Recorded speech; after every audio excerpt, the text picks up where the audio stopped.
The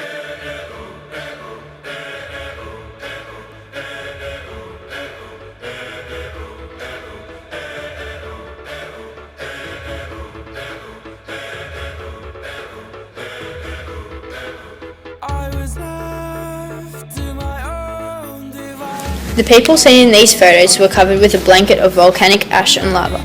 This caused them to be enclosed in a casing of this mixture, forcing them to suffocate, therefore dying. This man is proof that the people of Pompeii died of suffocation because he holds his hands up to his face to block out the ash and lava. Inside the cases of ash and lava are people's skeletons. There were no survivors of Mount Vesuvius' eruption, and all the people were suffocated. But if you close your eyes, does it almost feel like nothing changed at all? The city of Pompeii started off as a small community that had decided to stay there for 3 reasons. It was a defensible because the site of Pompeii was set up on a massive ledge of volcanic rock. On the inside of the ledge was a river, Samrus, which was big enough for large ships to sail on and watered the land around the river. There was also the advantage of having the port that was closer to the dock than the other port of Cumae and Neapolis. The question, how did Pompeii grow, is far too broad and interprets into why did people come to Pompeii. There is no clear statement saying why people came to Pompeii, so we interpret that because it had a great port, a massive trade market, and it was a great view of Nepal's bay, that people came for those three reasons.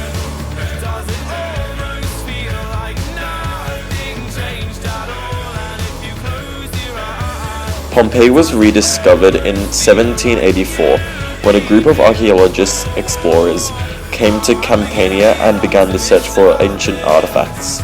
The dig used up many men and resources. During the dig, the archaeologists found many artifacts like people. When Mount Vesuvius exploded, it covered Pompeii in ash that preserved their bodies long after they had died. The old Roman streets were covered in almost perfect form of statues, gardens that are still there today.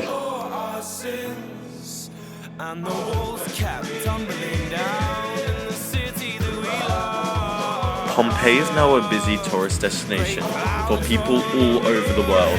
2.5 million people come to Pompeii every year. Tours are always booked out in the busy season. You can go to the old central business district and see the old markets and trading posts. The old barracks are still there today with their guards who have died there. The traditional Italian gardens are still there. Pompeii, unlike a lot of other old cities, have not forgotten their people. From an emperor who got killed with a dust cloud, to a slave caring for a baby who was killed from the molten rock. Both bodies are still seen by tourists every day.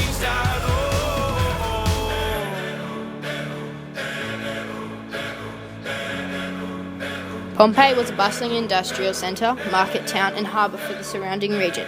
Pompeii's ruins are still around today. The visitor to Pompeii can walk around the paved streets with their raised pedestrian pavements, visit the old temples, the bathhouses and the amphitheatre.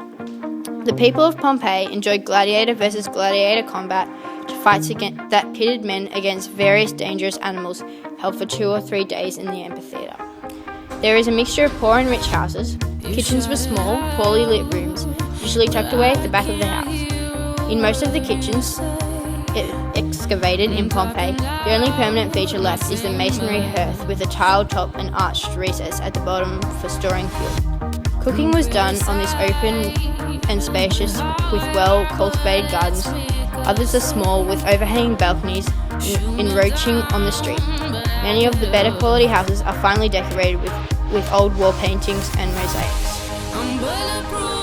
Mount Vesuvius was the volcano that erupted on the 24th of August 79 AD. Mount Vesuvius looms over the still standing 1,500 Pompeii buildings in Naples, Italy, preserved by archaeologists.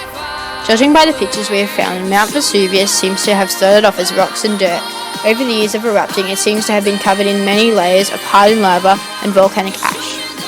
There is little vegetation around the volcano, and animals would not live here as it is unsafe and has insufficient food sources. There is a spiral walkway around the mountain from the road to the crater of the volcano where tourists can walk around to look at the mountain.